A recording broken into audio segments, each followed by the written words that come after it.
শহীদ ওসমান বিন হাদি আধিপত্যবাদের বিরুদ্ধে, কর্তৃত্ববাদী শাসনের বিরুদ্ধে, অন্যায়ের বিরুদ্ধে, জুলুমের বিরুদ্ধে যে রক্ত দিয়েছেন, আজ পর্যন্ত শহীদ ওসমান বিন হাদির বিচার করা হয় নাই। আমি আপনার মাধ্যমে মাননীয় আইনমন্ত্রী দৃষ্টি আকর্ষণ করব, অবশ্যই শরীফ ওসমান বিন হাদির বিচার, আপনার হত্যাকারীদের বিচার করতে হবে। রমজানের মতো সব সময় সেহরি খেতে হচ্ছে। মাননীয় স্পিকার, এই এলাকার খালগুলো বেদখল হয়ে যাওয়ার কারণে অতিবৃষ্টি অথবা অনাবৃষ্টি সকল অবস্থায় জলাবদ্ধতা সৃষ্টি হয়েছে। ডিএনডি খালের কারণে, ডিএনডি বাঁধের কারণে আপনারা জানেন এখানে দীর্ঘ জলাবদ্ধতায় মানুষ অতিষ্ঠ হচ্ছে। কাঁচা রাস্তা চলাচলের অনুপযোগী, ছাত্র, শিক্ষক, শ্রমজীবী মানুষ এখানে চলাচল করতে পারছে না। আমাদের এখানে বর্জ্য ব্যবস্থাপনা আধুনিকায়ন না হওয়ার কারণে আজকে মানুষের জনস্বাস্থ্য চরম হুমকির মুখে। সায়দাবাদ যাত্রাবাড়ি যানজট নিরসন আজকের সময়ের অনিবার্য দাবি। মাননীয় স্পিকার, আমি আপনার মাধ্যমে একটি বিষয় দৃষ্টি আকর্ষণ করছি মাননীয় স্থানীয় সরকার মন্ত্রীকে। এখানে যত্রতত্র লিজ দেওয়া হচ্ছে, জনপদ লিজ দেওয়া হচ্ছে, মেইন রাস্তা লিজ দেওয়া হচ্ছে, যার কারণে সাদা তোলা হচ্ছে, যানজট সৃষ্টি হচ্ছে। মাননীয় স্পিকার, আমি আমার এই অঞ্চলে 500 শয্যা বিশিষ্ট একটি হাসপাতাল চাই। এখানে 2টি 3টি থানা নিয়ে আমার আসন। খয়ারে যেখানে একটি সাধারণ হাসপাতাল নেই, একটি সরকারি কলেজ নেই, সরকারি মহিলা কলেজ সহ আমি একটি সরকারি কলেজ এবং একটি সরকারি মহিলা কলেজ আমি দাবি করছি। মাননীয় স্পিকার, মাদক, সাদাবাজ, সন্ত্রাস এখানে উন্নয়নের অন্যতম বাধা।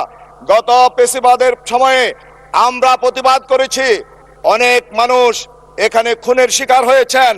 এই সরকার ক্ষমতা আসার পরও আমাদের এই সাদার বিরুদ্ধে কথা বলার কারণে নূরে আলম খায়রুলকে শহীদ হতে হয়েছে। আমি অত্যন্ত ধিক্কার জানাই।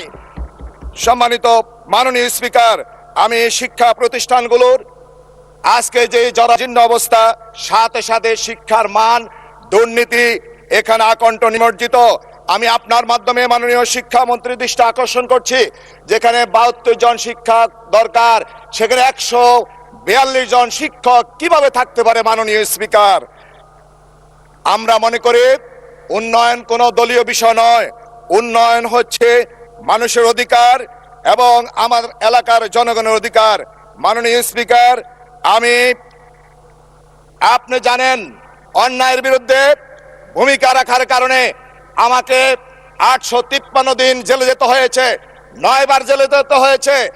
আপনি অ্যাটর্নি জেনারেল ছিলেন, আপনার দপ্তরের মাধ্যমে আমার অনেক মামলা আমি মুক্তি পেয়েছি। মাননীয় স্পিকার, আমি মনে করি এর মাধ্যমে দ্বিতীয়বার যেন আর এই ধরনের ফেসিবাদের মুখোমুখি না হই, এই কারণে আমাদের গণভোট। মাননীয় স্পিকার, আপনারা জানেন বাংলাদেশে সর্বপ্রথম 30 মে 1977 সালে গণভোট অনুষ্ঠিত হয়েছে এবং 1978 সালে সেই গণভোট আপনার সংবিধানের সন্নিবেশিত হয়েছে। বিএনপি গণভোট শুরু করেছে আর 2026 সালে বিএনপি আজ গণভোট অস্বীকার করছে। মাননীয় স্পিকার, আমাদের মাননীয় স্বরাষ্ট্রমন্ত্রী বলেছেন গণভোট তো বৈধ। বৈধ যদি হয় তাহলে অবশ্যই আপনারা সংবিধান সংস্কার পরিষদের অধিবেশন আহ্বান করেন। এই সংস্কার অধিবেশন 180 দিন মেয়াদ, যদি এর মধ্যে সংবিধান সংস্কার পরিষদ আহ্বান না করেন, মাননীয় স্পিকার, আপনি আইনের অন্যতম বিশেষজ্ঞ ব্যক্তিত্ব এই মহান সংসদে বিলুপ্ত হয়ে যাবে যদি সংবিধান সংস্কার পরিষদ আহ্বান না করা হয়। মাননীয় স্পিকার, জুলাই বিপ্লবীদের দাবি ছিল রাষ্ট্র সংস্কার, রাষ্ট্র মেরামত। পৃথিবীতে অনেক দেশ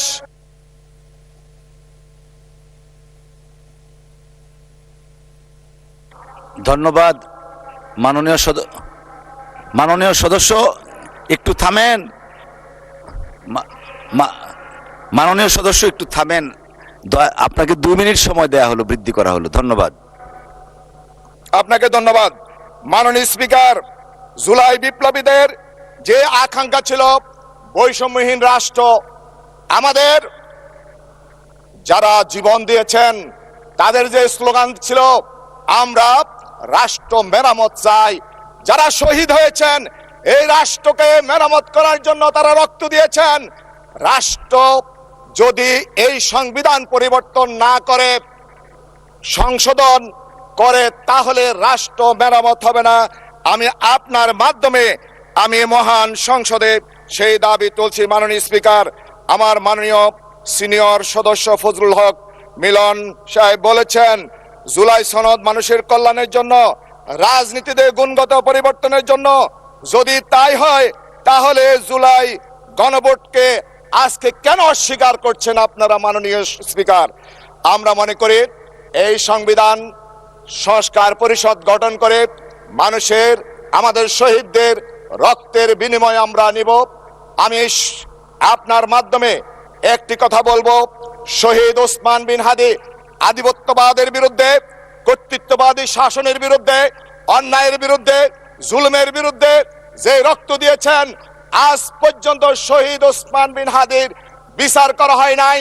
আমি আপনার মাধ্যমে মাননীয় আইনমন্ত্রী দৃষ্টি আকর্ষণ করব, অবশ্যই শহীদ ওসমান বিন হাদির বিচার, আপনার হত্যাকারীদের বিচার করতে হবে।